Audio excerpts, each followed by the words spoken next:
insyaallah akan terjadi. Amin amin Allahumma. Lalu tujuan orang ke tanah suci, dipanggil kok kita ini Bu. Wa'adin finnas bil hajj ya'tuka rijala wa ala kulli dhamirin ya'tina min kulli fajjin amik. Diserukan atas sekalian itu engkau untuk haji. Jadi sudah dipanggil kula panjenengan itu sebetulnya. Mereka datang dari berbagai daerah dengan kusut kume, bahkan ada yang dari dekat, ada yang dari jauh, dengan kendaraan berbagai macam, dengan unta. Ya Allah, mereka merelakan sebagian hidupnya. Ibu yang sudah haji, bapak yang sudah haji, perjalanan haji itu capek tidak? Capek tidak Bu? Kok karena saya nyawuri belum ada yang kenal ini. Perjalanannya cukup melelahkan, tetapi karena rasa senang menjadi tamu Allah, semuanya tidak terasa. Rasanya itu ya Allah, beginilah menjadi tamu kehormatan Allah. Dan itu tadi dikatakan, orang-orang yang dianggap menjadi tamu pilihan Allah, diseru, dipanggil oleh Allah, diundang oleh Allah ke tanah suci. Panjenengan kepingin? Tapi capek loh. Kepingin sih an? Capek loh. Tapi karena orang-orang ini yang diharapkan adalah ridho Allah, tidak terasa itu. Kurang lebih 30 hari. Kalau yang ONH plus itu ada yang cuman 21 hari. Di sana itu pokoknya ya namanya cuma ibadah terus ya. Hati mau ngerasa seneng, adem, ayem, tentrem Ibu. Kalau nggak percaya ikutin aja. Tujuan seorang haji itu pasti insya Allah tujuannya sama. Semuanya ingin menggapai menjadi haji. Yang jelas mabrur tak mabur? Mabrur. Saya yakin begitu juga Bapak Suyono dan Ibu Asuti, beliau ingin menjadi haji yang mabrur. Nggih? Bisa menggapai haji mabrur asal satu, niatkan lurus karena Allah. Pak Yono, kali Bu Asuti, panjenengan kan hari ini mengundang tetangga, sanak saudara, sahabat, handai tolong nggih Pak, Bu. Tasyakuran haji. Pamit artinya ingin mohon doa restu supaya dapat kelancaran dari Allah, ngoten nggih Pak Yono, Bu Astuti. Terus kula tanglet Ibu, Pak, panjenengan besok pulang terus gak dipanggil Pak Haji ngoten nggih mengo. Cuma diceluk Pak Yono ngoten mengo. Moreng-moreng. Kurang ajar. Tasakuran ya melek motone tak undang. Ning ngarep dhewe. Mulih aku tetep diceluk Pak Yono. Gak gelem nyeluk Pak Haji utawa Abah. Terus buat putih paling nggih matur, aku yang ngono. Kabeh jane ibu-ibu itu yang ngerti. Tak undang tasakuran haji, wis aku njaluk pamit, njaluk mohon doa restu. Mesine kan ya wis ngerti. Ngono mulai aku tetep diceluk Bu Astuti, gak gelem nyeluk Umi. Allahu Rabbi. Kalau tujuan kita ke tanah suci hanya ingin dipanggil Pak Haji atau Abah, pakai aja Pak ketup putih. Saya yakin kok, walaupun kita belum haji, panjenengan misalnya pergi kemana, pakai itu kupluk haji, orang pasti akan manggil Pak Haji gitu ya. Haji 3 kali. Nah ini dia, niatkan lurus karena Allah, bukan untuk sebuah predikat haji, bukan hanya untuk apa, tetapi niatkan lurus karena Allah Subhanahu wa ta'ala. Maka inilah yang mengantarkan orang menjadi haji mabrur. Haji itu sama kayak ibadah, rukun Islam yang kelima, ada syahadat, ada sholat, ada zakat, ada puasa, ada haji. Ya, mau dipanggil Pak Haji, mau nggak dipanggil Pak Haji, emang gue pikirin mana ada urus. Yang terpenting bukan panggilannya, tapi mencerminkan perbuatan seorang haji, bahwa mereka sudah mencapai puncak spiritual seorang hamba Allah. Maka yang simbol haji adalah simbol cinta kepada Allah dan simbol pengorbanan kepada Allah. Nggih Pak Yono, Bu Astuti nggih.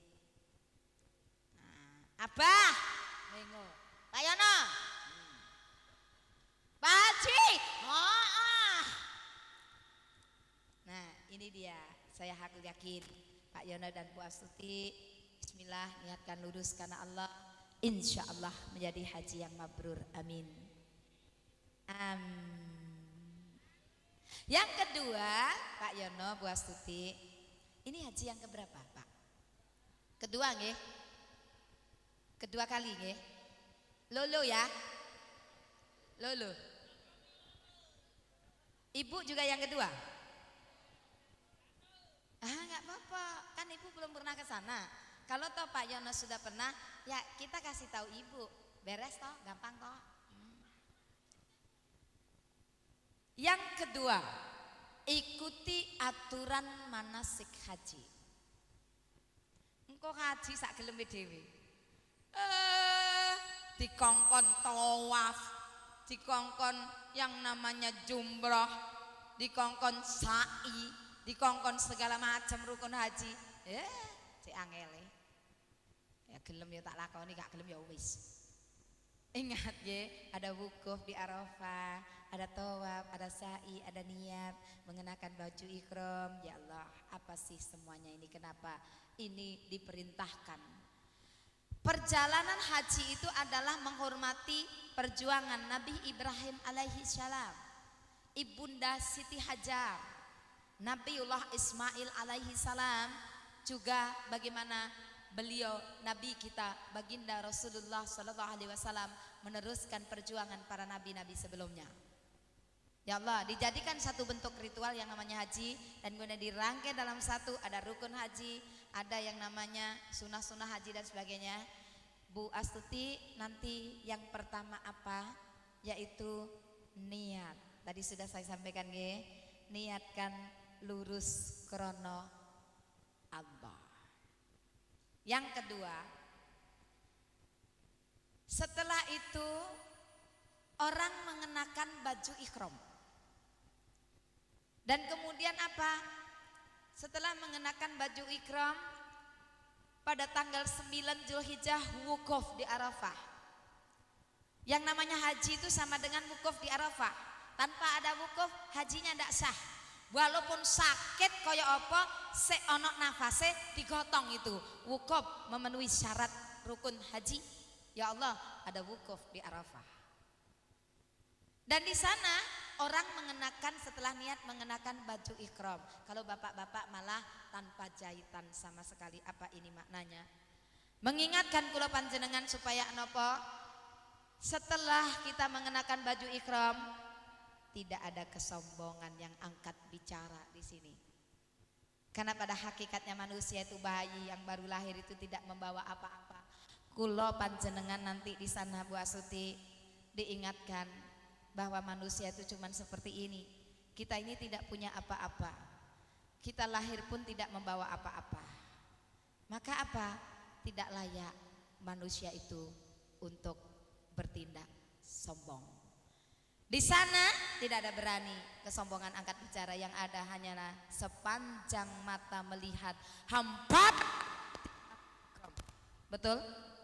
Dan kemudian sepanjang kita mendengar, yang kita dengar adalah kalimat yaitu talbiyah. Labbaik Allahumma labbaik, labbaik la syarika laka labbaik, innal hamda wan ni'mata laka wal mulk la syarika lak. Monggo Bu. Labbaik Allahumma labbaik, labbaik la syarika laka labbaik, innal hamda wan ni'mata laka wal mulk la syarika lak. Allah Rabbi. Ya Allah, ini yang terdengar sepanjang telinga ini mendengarkan. Artinya apa? Aku datang memenuhi panggilanmu ya Allah. Saking benar-benar ya Allah, di sana itu kita merasa kecil sebutir debu di tengah padang pasir Arafah. Ya Allah, betapa kita membahayakan cuman segini manusia. Maka tidak layak ketika kita kembali ke tanah air kemudian sombong menunjukkan siapa diri kita. Di sana tidak ada beda antara satu dengan yang lainnya. Engkau hamparan manusia yang Allah anggap benar-benar. Surat Al-Hujurat diamalkan kan disai. Bismillahirrahmanirrahim.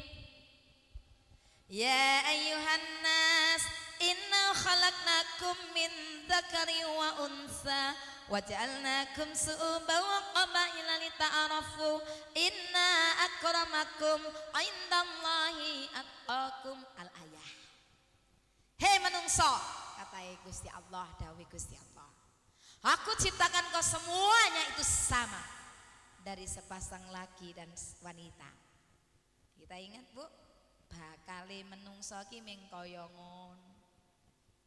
Sel telur yang dibuahi ketemu kali sperma. Panjenengan ya wis ngerti bentuke rupane ya ming ngono, ambune apa meneh. Betul napa leres?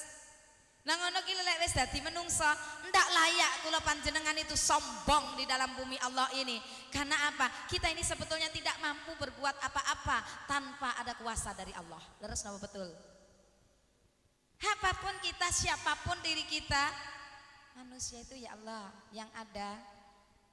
Baju ikhram, niat haji ini mengajarkan kepada kula panjenengan supaya manusia itu tidak memandang remeh menungso liya, ora gampang mengecilkan orang lain, tidak gampang melecehkan orang lain, tidak gampang menghina orang lain, tapi disuruh kula panjenengan sebagai manusia ini menghormati manusia lain apa adanya. Betul? Bahasa saya mengatakan memanusiakan manusia lain. Wong Jawa matur nguwongke wong liya. Nggih Bu nggih. Tidak gampang ini. Ngomong mah gampang, tapi prakteknya susah. Sering karena status kita, akhirnya cara menghormati orang pun berbeda-beda. Betul napa leres? Lihat tangan saya. Kalau yang tamunya itu mobilnya mengkilat, pacaane rapi mentereng, ini mesti wong gedean. Tamune mulai wis belak itu loh, sing duwe omah sing jengking hormat grak. Dasar penjilat. Tapi kalau tamunya kere, Bu ngertos kere, bahasa kula kere. Napa niku? Napa Bu? Itu apa itu artinya? Tiang mboten gadah, alias konglo melarat. Lek enek tamu sik dientet teko kior korden sik. Sopo? Anake sing metu. Assalamualaikum. Dek, Abah ono, Dek. Pak, Abah wau pun matur. Nek sampean teko dikon ngomong nih gak ono. Coba bayangkan manusia itu seperti itu loh. Memang ini tidak gampang. Dengar kalimat saya ya Bu.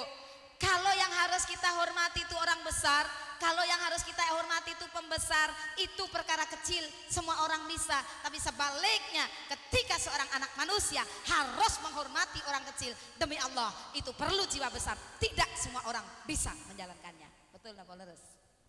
Masih dibeda-bedakan. Oh, iku soge, oh, iku melarat, oh, iku pangkat, oh, iku elek. Masya Allah, Allah saja tidak pernah memeta-metakan manusia dari segi apapun. Tapi kita ini terlalu kelancangan untuk membeda-bedakan manusia hanya karena status, melarat, soge, pangkat, olah pangkat. Betul napa leres? Untuk apa engkau berhaji berkali-kali, tapi kalau pulang haji tidak pernah bisa mengerti, berangkat sombong, pulang juga sombong, apa gunanya? Betul napa leres? Belajar kita untuk rendah hati, bisa menghargai dan memanusiakan manusia lain. Yang kita disuruh itu oleh Allah menghormati manusia lain, bukan gila hormat, menghargai manusia lain, bukan gila harga. Setuju tidak? Terlalu keras pengajian ini? Sengaja, wong keras saja kadang manis budak, apalagi nggak keras. Tambah ndak kerungu. Kula ngaji teng Jawa Tengah cira sing ngeten kok Bu. Yo, punya ayo keras kaya parut. Alah Bu, sampean gak ono parut, gak duwe santen. Ya Allah, Allahu Rabbi nggih. Tapi mantep nggih, Bu. Bisa dimengerti nggih. Bahasa kula bisa disaut nggih. Wis pokoke ceplak mlebu ngertos ngoten lho Bu. Ngaji ora usah susah-susah. Wong panjenengan ini bukan santri sing ning pondok pesantren. Kula mangke ngaji bahasa Arab terus sampean juga belum tentu ngerti, betul? Apa aku pakai bahasa Cina aja? Gayamu. Pas sing isone nyauri apa? Hanya. Allahu Akbar. Nomor siji niat ikhram.